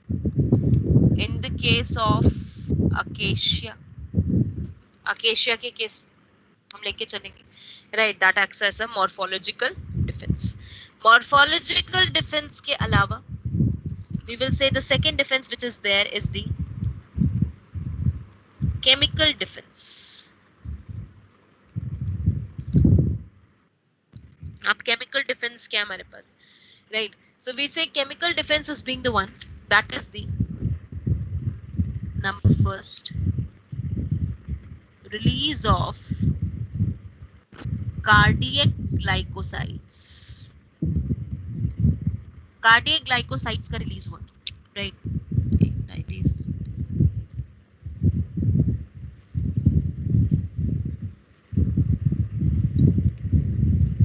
release release of cardiac glycosides, right, by calotropis.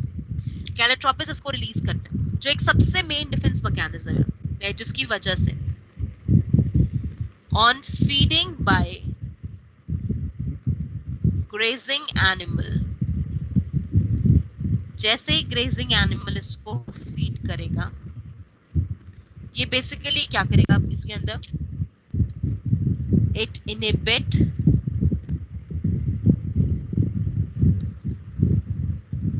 Feeding और डाइजेस्टिव एबिलिटी, इनहिबिट करेगा उसको, डिसरप्ट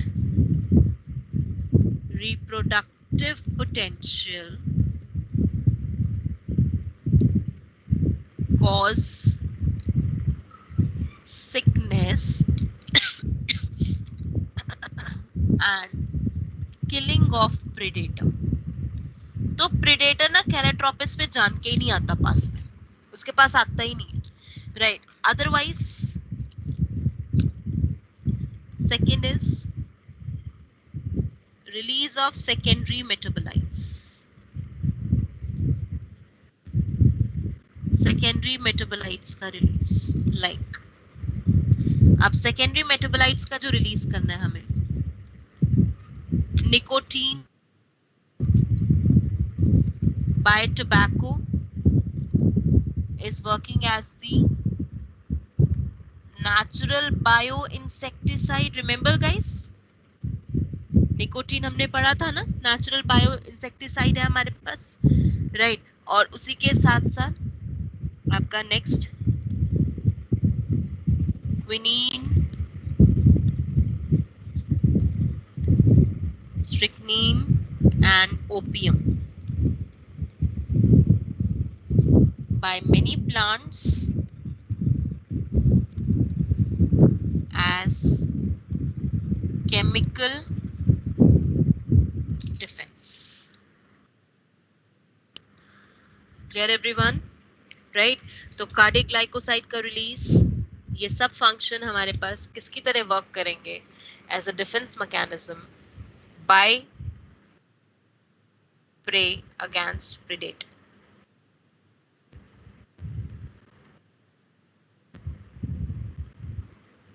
कंप्लीटेड? कोई डाउट यहां तक?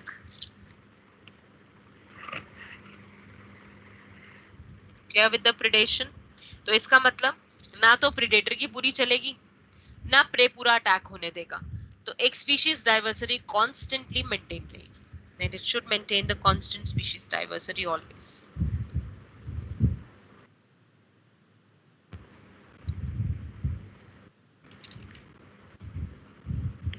डन है यहां तक का पॉइंट बचा? आगे बढ़ जाऊं?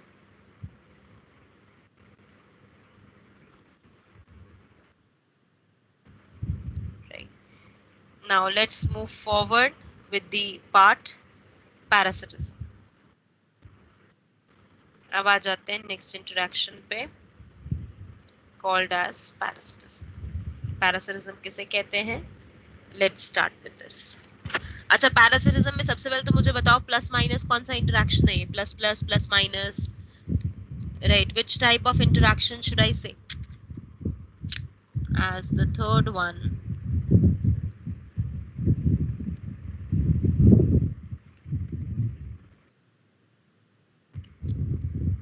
Yes guys,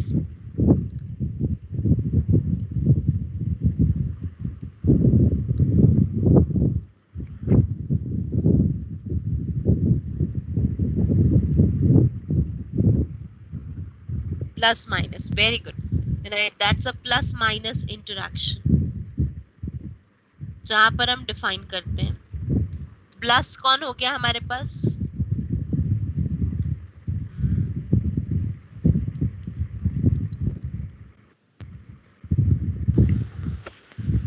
Parasite.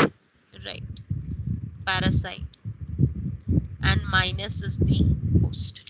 Right, ये हो गया हमारे पास, right? जहां पर हम कहते हैं parasitism, right, is being the one जहां parasites हमारे पास कैसे होते हैं, right, they are the one which attack over to the host पे attack करते हैं, will depend on the host and derive the nourishment from that also, right. तो parasite हमारे पास most commonly बेटा host specific होते हैं, they are host specific in nature, right. That is, some show single host dependence,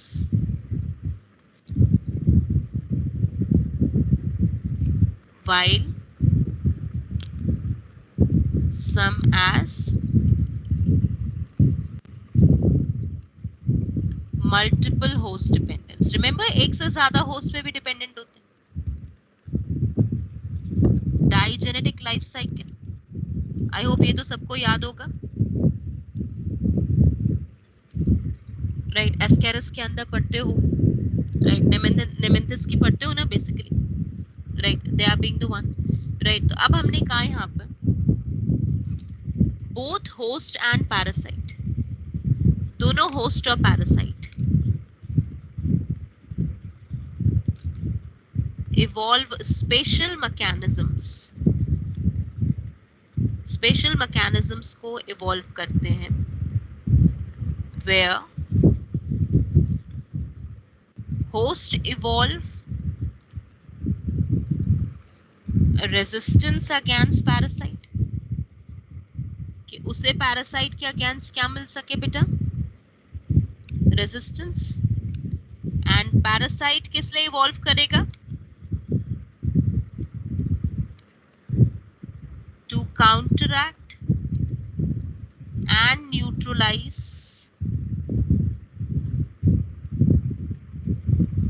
in order to survive in host या on host. याद रहेगा ये point. तो evolution mechanism दोनों में चलेगा. Can I say both will show the co-evolution? Yes guys. Coexistence तो नहीं कह सकती क्योंकि fruitful नहीं है, लेकिन both will show the process of the co-evolution. Got this thing everyone? Right? अगर हम Plasmodium vivax की बात करें तो Plasmodium vivax is able to survive. Right, ये survive करेगा हमारे पास. Right, on using the female anopheles in the human cell. अगर human cell में आज कोई adaptation हो जाए तो धीरे-धीरे Plasmodium भी तो adapt होगा ना, ताकि further human में depend कर सके, पूरा survive कर सके. Right, so that's being the condition we define as the right evolution mechanism. तो अब co-evolution का meaning सबको समझ आ गया हम किस तरीके से state करते हैं. Right everyone. अब हमने कहा क्या-क्या adaptations parasite को show करने चाहिए ताकि वो सक्सेसफुली होस्ट पे अटैक कर सके. Right, so the adaptations by parasite to cause infection to host, कि वो होस्ट पे सक्सेसफुल इन्फेक्शन कर सके. तो क्या क्या एडाप्टेशन, क्या पैरासाइट के पास क्या होना चाहिए? Tell me guys, what a parasite must have.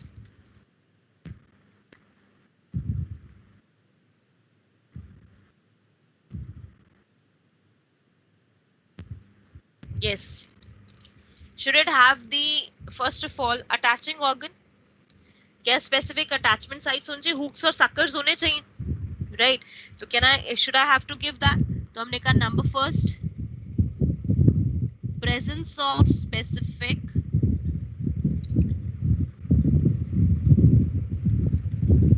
adhesive organ like hooks and suckers. hooks और suckers की presence होना. अच्छा, अब reproductive potential क्या देना चाहिए इसमें, ज्यादा या कम?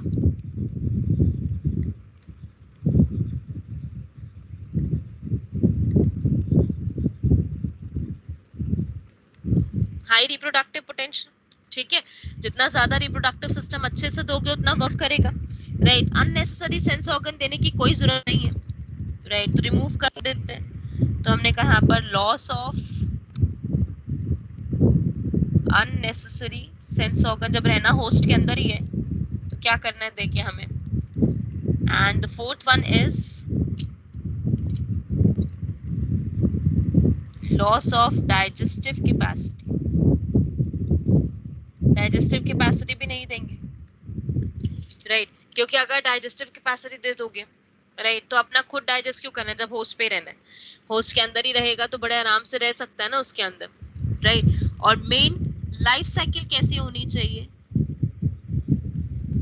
कॉम्प्लेक्स, सिंपल नहीं होनी चाहिए, ये नहीं एक बार में पूरी हो जाए, कॉम्प्लेक्स, कॉम्प्लेक्स लाइफ साइकिल होनी चाहिए, involving one or two intermediate host, and remember guys, intermediate host as vectors, vectors involve होते हैं, right, intermediate host as vectors, right, ताकि हम प्राइमरी होस्ट का आराम से पैरासिटिज्म कर सकें, right, तो हमें यहाँ पर ये चाहिए, intermediate host की रिक्वायरमेंट है, right, as a vector that's a complex life cycle must be there, right, और ये कंडीशन क्या डिफाइन करेगा इसकी, डाइजेनेटिक और पॉलीजेनेटिक life cycle,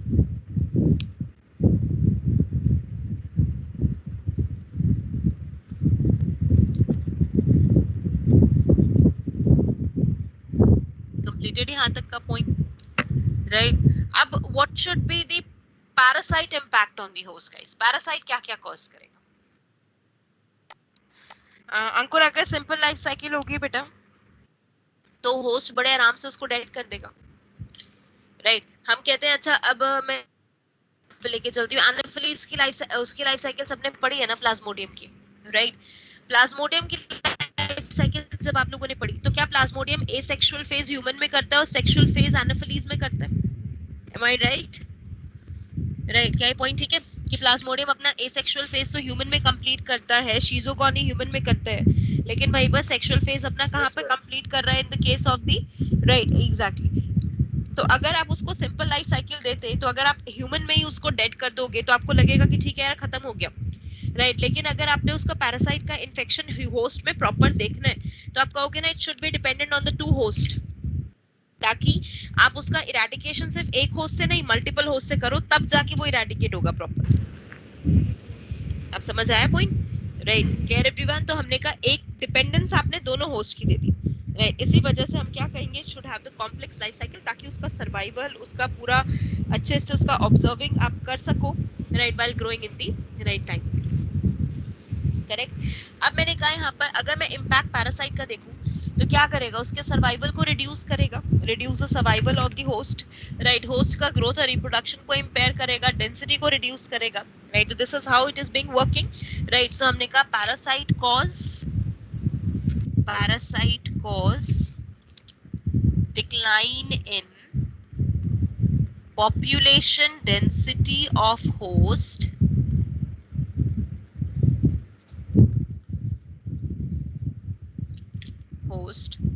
by reducing their growth and reproductive ability, by reducing their growth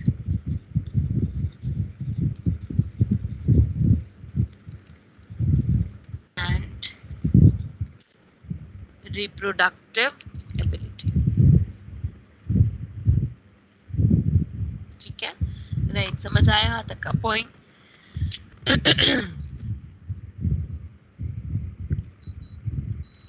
fine, अब हमने कहा types of parasitism,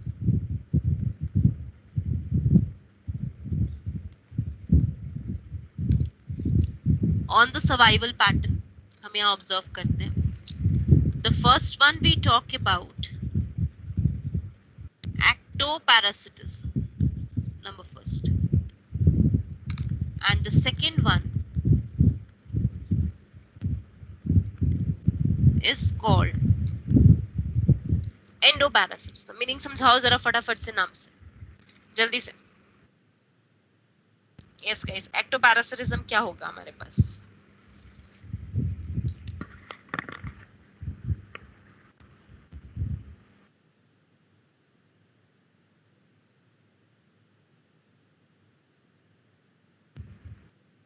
when parasites survive on the body of the host, ectoparasitism, right?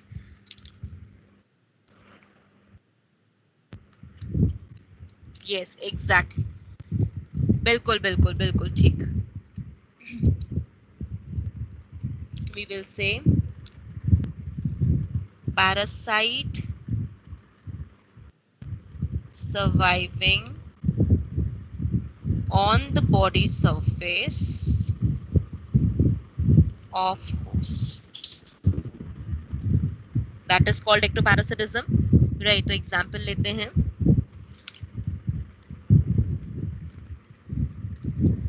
Lease on human, जो हमारे head में hairs में होती हैं. Right, ticks on dogs. Right, dogs पे ticks होना, छोटे छोटे से ectoparasite. Right, उसी के साथ साथ आपका another one,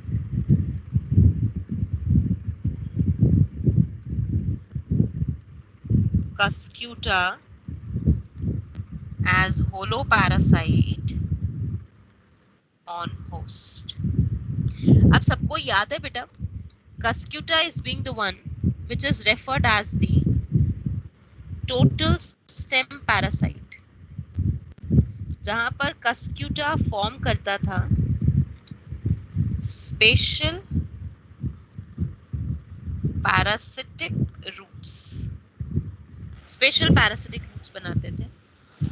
And these roots are hygroscopic in nature. Right, that is, sorry, hygroscopic, hostorial in nature. So these roots are hostorial in nature. Hostorial का मतलब क्या था हमारे पास? Sucking, or we say hostorial in nature. Why? किसके साथ contact बनाते थे? They make contact with host, xylem and phloem. Host के xylem phloem के साथ कांटेक्ट बनाते हैं, और होस्ट के xylem phloem के साथ कांटेक्ट बना के right they will cause this particular effect बनाते हैं हमारे पास कि अल्टीमेटली कॉज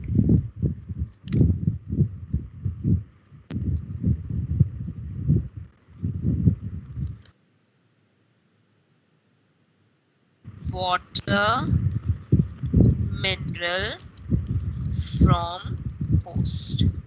होस्ट से लॉस करते हैं ना, क्योंकि अपटेक कर देते हैं, अपने अपटेक मैकेनिज्म से होस्ट में से लॉस करा देते हैं. राइट, याद रहेगा Cuscuta का एग्जांपल बच्चे अच्छे से. Understood till here? This is being called as the ectoparasitism. Right, लेकिन अगर मैं कहती हूँ यहाँ पर parasite surviving inside the body of host, तो हम उसे नाम क्या देंगे? एंडोपैरासिटिज्म. ठीक है, राइट. इनसाइड अगर रहेंगे होस्ट में एट डिफरेंट साइट्स अलग अलग होंगे. ऑब्वियसली बात है, कई लिवर में, किडनी में, अलग अलग साइट्स में मिलेंगी. इनकी लाइफ साइकिल कॉम्प्लेक्स होती है क्योंकि इन्हें अंदर रहना है ना, तो इनकी लाइफ साइकिल कॉम्प्लेक्स होती है. Right, they have the specialized morphological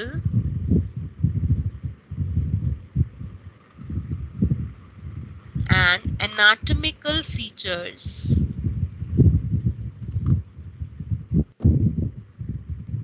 by parasite. Parasite के पास स्पेशल एनाटॉमिकल और मॉर्फोलॉजिकल फीचर्स होने चाहिए. राइट, और उसी के साथ साथ इनका मेन क्या होना चाहिए? High reproductive potential. ये मैं कंपैरिजन में कह रही हूँ, ऐसा नहीं उसका लो होगा, उसका भी हाई है, लेकिन comparative to this they have the high reproductive potential of parasite. Right, तभी ये सक्सेसफुल है. सबसे ज्यादा कॉमन कौन है बेटा अर्थ पे? एक्टोपैरासाइट या endoparasite? Which is the most common? Endoparasite is the most common. Right, सबसे ज्यादा कॉमन मुझे कौन मिलता है? राइट, आपका एंडोपैरासिटिज्म, क्योंकि ये मुझे एक्चुअली में मिलता है. Right, endoparasite. अच्छा, एक एग्जांपल और रह गया एक्टोपैरासाइट. अच्छा, remember everyone blood leches. on human body, right, which are going to be the blood sucking animals? Define कर सकते हैं ना हम यहाँ पर? Fine, right? So this is basically being the one ectoparasite, endoparasite. इसमें example बताओ endo में. Can I say Plasmodium?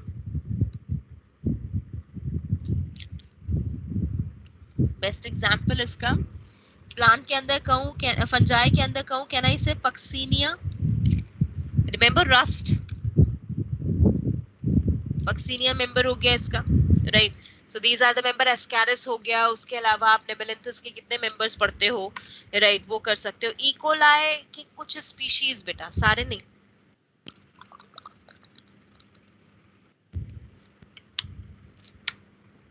Now tell me, female mosquito when suck our blood.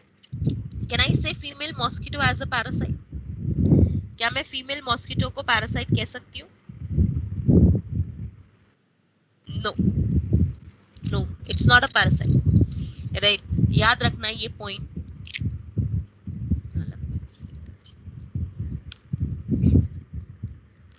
It's a vector, yes.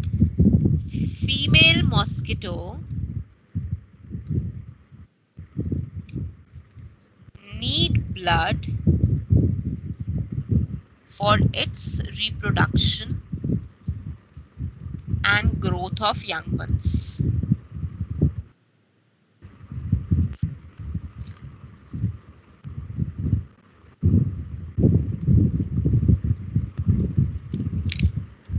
That's why not considered as parasite.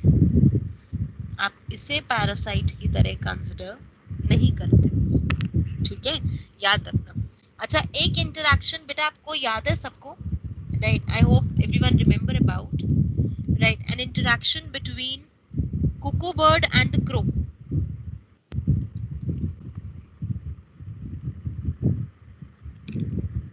Interaction between, yes ma'am, right? Cuckoo bird and crow, right? अब cuckoo bird and crow, right? ये हमारे पास क्या interaction करते हैं, right? They are showing the interaction which is called as brood parasitism, right? इसे हम नाम देते हैं brood parasitism, because cuckoo bird is laying the egg in the nest of crow.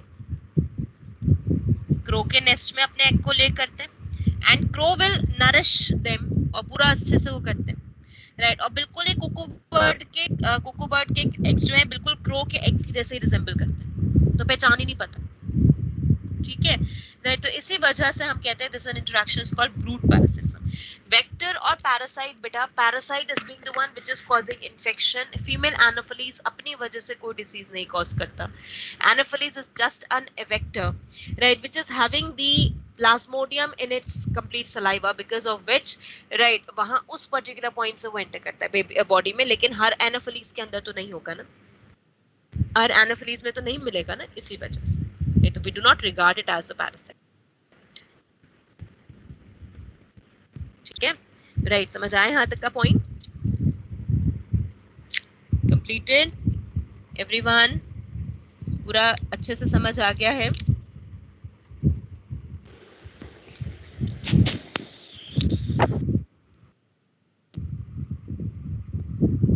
Last thing that we are going to do for the chapter,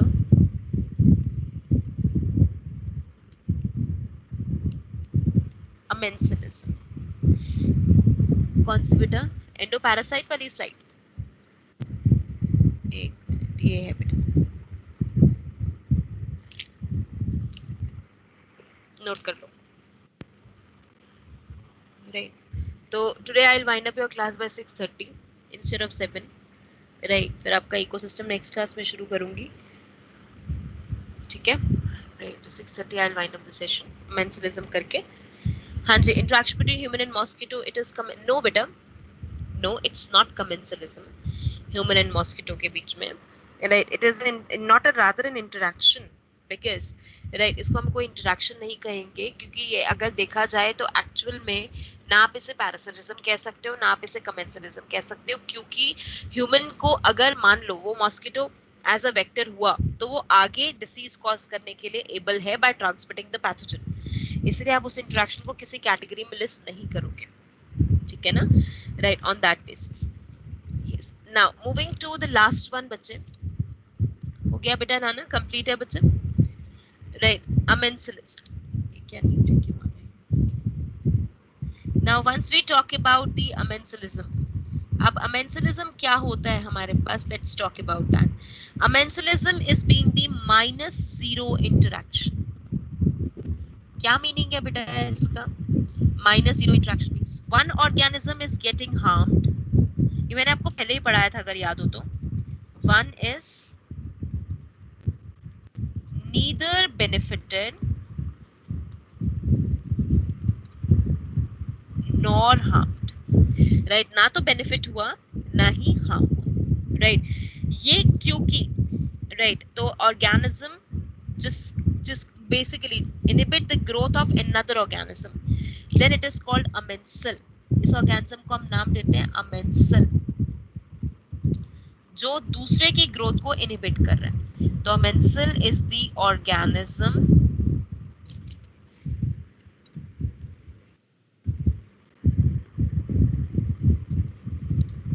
inhibiting the growth of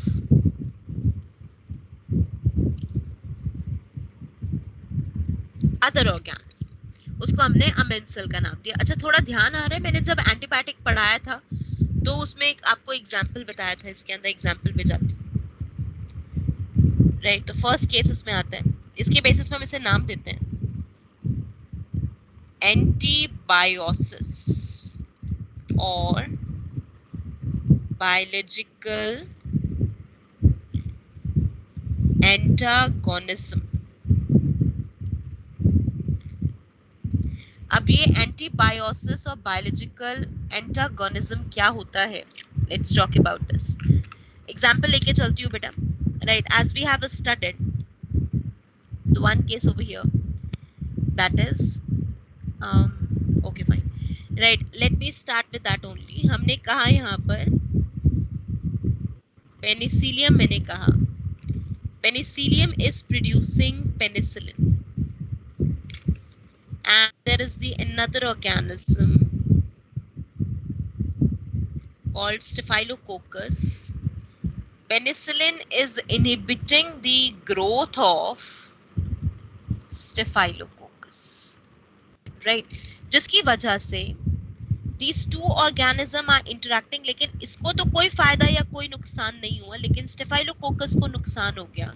Can I say minus zero interaction बेटा? Is it fine? Right, तो I can name it as minus zero interaction, right? तो अब मैंने यहाँ पर कहा कि इसके अंदर, right, we will say the different species of Streptomyces, स्ट्रेप्टोमाइसीस के डिफरेंट स्पीशीज, राइट, जो प्रोड्यूस क्या करती है, नंबर ऑफ एंटीबायोटिक्स, और ये नंबर ऑफ एंटीबायोटिक्स प्रिवेंट किसको करती हैं, प्रिवेंट बैक्टीरियल इन्फेक्शन। तो क्या कोई भी फायदा या कोई नुकसान स्ट्रेप्टोमाइसीस को हो रहा है बेटा, right, they are getting no benefit and no harm, लेकिन बैक्टीरिया को क्या हो रहा है हमारे पास, harm. This is called as antibiosis. Meaning समझ आया सबको, right, so this is what we define as the complete antibiosis, ये हम एंटीबायोसिस में डिफाइन करते हैं, राइट। अब मैंने कहा यहाँ पर सेम इसी तरीके से इसका second example, it is also referred as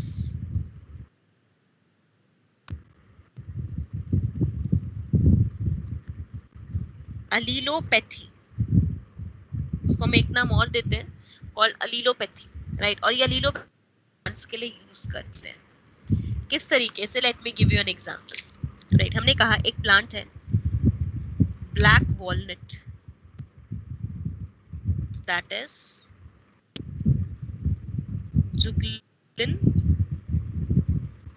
nigra, there is a one plant called Juglin nigra, right. अब ये प्लांट करता क्या, बहुत ध्यान से समझना। ये प्लांट रिलीज करता है टॉक्सिक को, release toxic from roots as secondary metabolite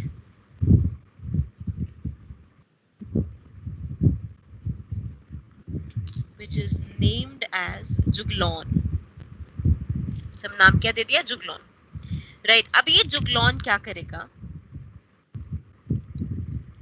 it is toxic to the growth of apple, Apple की ग्रोथ नहीं होने देगा। तो can I say an interaction happen between walnut and apple? क्या वॉलनट को कोई फायदा या कोई नुकसान हुआ? नो। लेकिन एप्पल को क्या नुकसान हो गया? यस। समझ आया point? This is what is called as the अमेंसिस।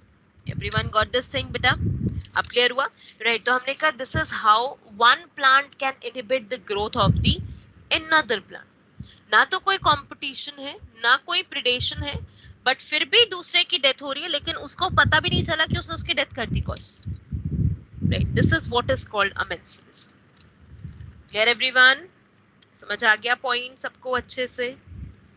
Completed है यहाँ तक का task?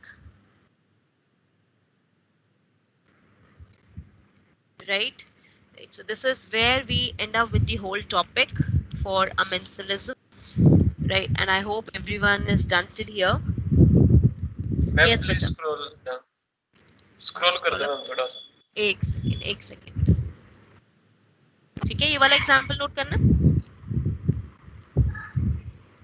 Yes ma'am, first one. Good. Yes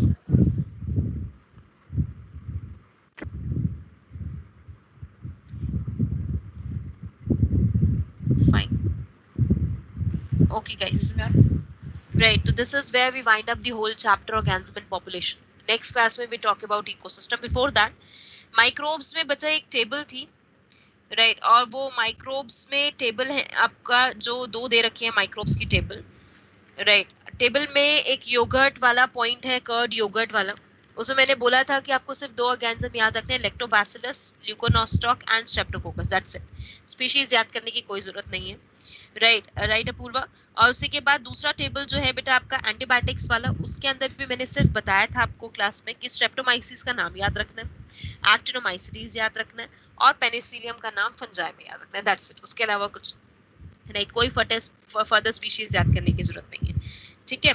और उसी के साथ साथ जो आपका एक टेबल गिवन है माइक्रोब्स में सबस्ट्रेट कंसंट्रेशन और अल्कोहलिक प्रोडक्ट वाला, रिमेंबर दैट सबस्ट्रेट ओनली, वहां पर सिर्फ सबस्ट्रेट याद रखोगे कि सबस्ट्रेट कौन कौन से हैं उसके हिसाब से। और स्ट्रैटेजीज में जो टेबल गिवन है बेटा, राइट, जिसके अंदर आपका डिसीजेस दे रखे हैं, वो डिसीजेस आपने 11th में किए हैं तो वो याद करने हैं, डिसीज वाला टेबल, राइट, फाइटोप्थोरा वाला टेबल जो गिवन है, राइट। उसी के अलावा एक टेबल गिवन है एंटी न्यूट्रिशन फैक्टर्स की, no need to go for it, वो नहीं करना आपने, एंटी न्यूट्रिशन फैक्टर वाला। और एनर्जी क्रॉप और पेट्रोलियम प्लांट वाला, हाँ वो रीड कर लेना टेबल एक बार, राइट, वो कभी कभी एग्जाम में क्योंकि जनरल नॉलेज के क्वेश्चंस में आ जाता है, ठीक है, तो वो वाला पॉइंट कर देना। फाइन, राइट, यस बेटा, क्लियर। हाँ, कॉम्प्लेक्स लाइफ साइकिल इसलिए कॉम्प्लेक्स होती है बेटा ताकि इजीली उसको डेड ना कर सको, इजीली उसको डिस्ट्रॉय ना कर सको, बड़े आराम से अपना पूरा पैरासिटिज्म का टास्क कंप्लीट कर सके, उसको आप डिफाइन करते हो, राइट, इसलिए आपको उसको कॉम्प्लेक्स लाइफ साइकिल देनी होती है, ठीक है। और प्रेडेशन में in predation interacting species live closely together, yes they can live बेटा, right, they can live, but depending, जैसे हम कहते हैं we and plants are living together, but हम हर प्लांट को उठा के नहीं खा सकते, राइट, तो सेम उस तरीके से, राइट। हाँ, मैं नोट्स आज ही भेज दूंगी बेटा, अभी क्लास के बाद ही भेज दूंगी, ठीक है, राइट, ओके गाइस।